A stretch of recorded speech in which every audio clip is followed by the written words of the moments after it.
I never thought I'd have to do this again.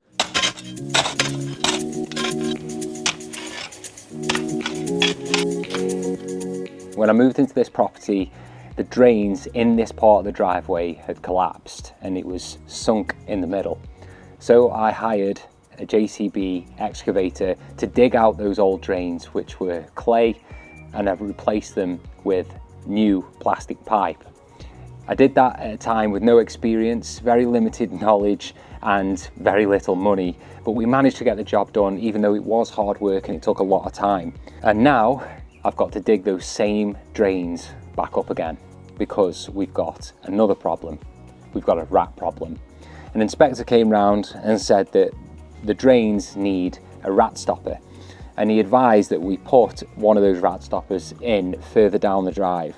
However, I've seen an opportunity to fix two problems in one go. One is the rats and the other is the downstairs toilet. Whilst we were digging up the drains the first time, we put in a downstairs toilet drain, which now is a project that's ongoing inside the house. But the issue with that, we connected it up to the drain underneath me with a 90-degree bend, which, if you know anything about drain work, it should be a 45-degree connection. So I've planned to install a new manhole with this multi-port hole here. The main drain will run straight through the middle, and we'll have this drain here, which is the downstairs toilet, connect into the side on one of these ports here. And then at the front of the drain here, or the back, depending on which way you're looking at it, we'll have the rat stopper, and that will just slide straight in there, and that will prevent any rats coming to the downstairs toilet or the upstairs toilet, which is behind me.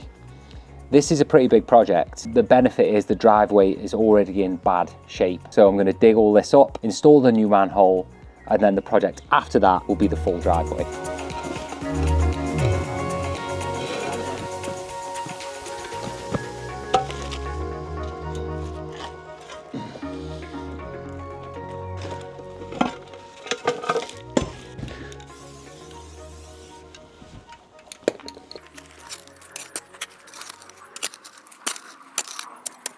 Me and Reese have just been digging out this hole, and as you can see, we've done pretty well. It hasn't taken us long, but we're both surprised at how much material's come out of this hole. In fact, I'm always surprised when I dig any holes just how much material comes out. It's crazy.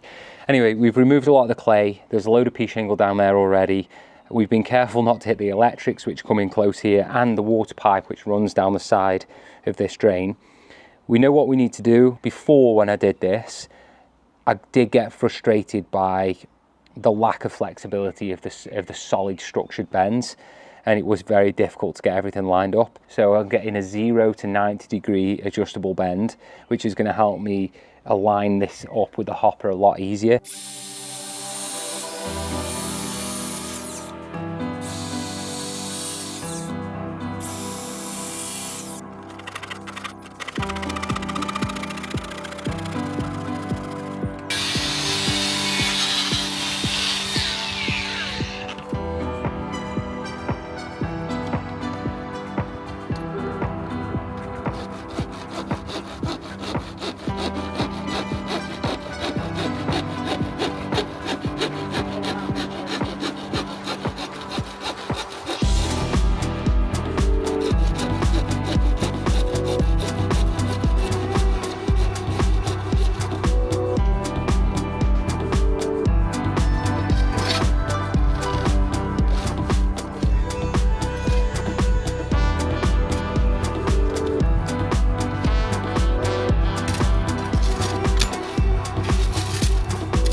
Everything you can see me doing here, I've learned from somebody on YouTube, so it may or may not be right, but what you can see me doing there with the grinder is trying to get a 45 degree on the end of that pipe.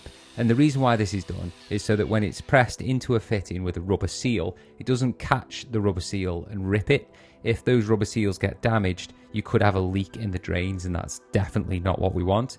So I'm putting that 45 degree on, which wasn't easy. There is a specific tool to use for that, which honestly in this situation I wish I did have.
That is absolutely perfect, look at that.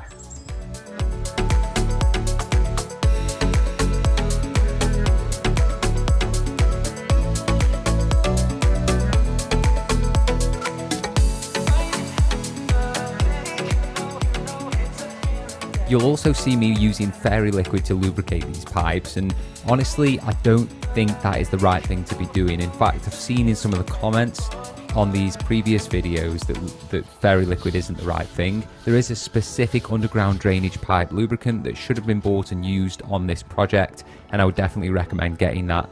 Make sure you're prepared to start this, unlike me, who had to make do with some fairy liquid. Hopefully it does the job, but apparently it can dry out the rubber, and obviously that can lead to breakages in those rubber seals and maybe leaks in the future. But I did put this drain work in a long time ago with fairy liquid, and I haven't had any issues, and I have seen other people using it, so I'm praying it's going to be okay.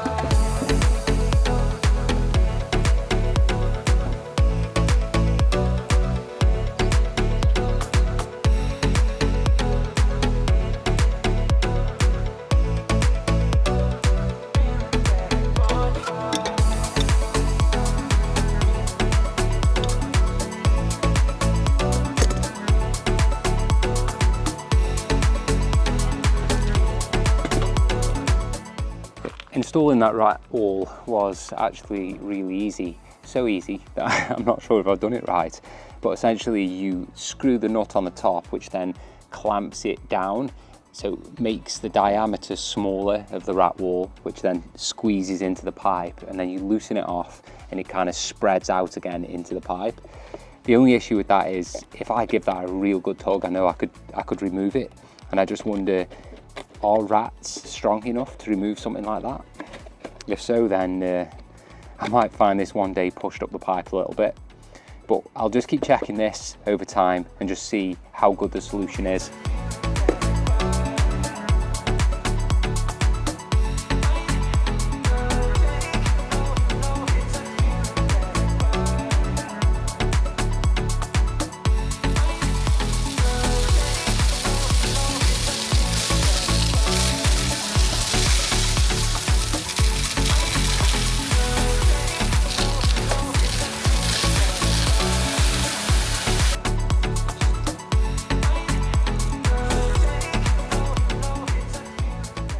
There we have it, the manhole is now fully installed. It was actually a lot easier than expected. I thought this was going to take a little bit longer, and I was worried about cutting into the pipe and then not being able to finish it before the end of the day.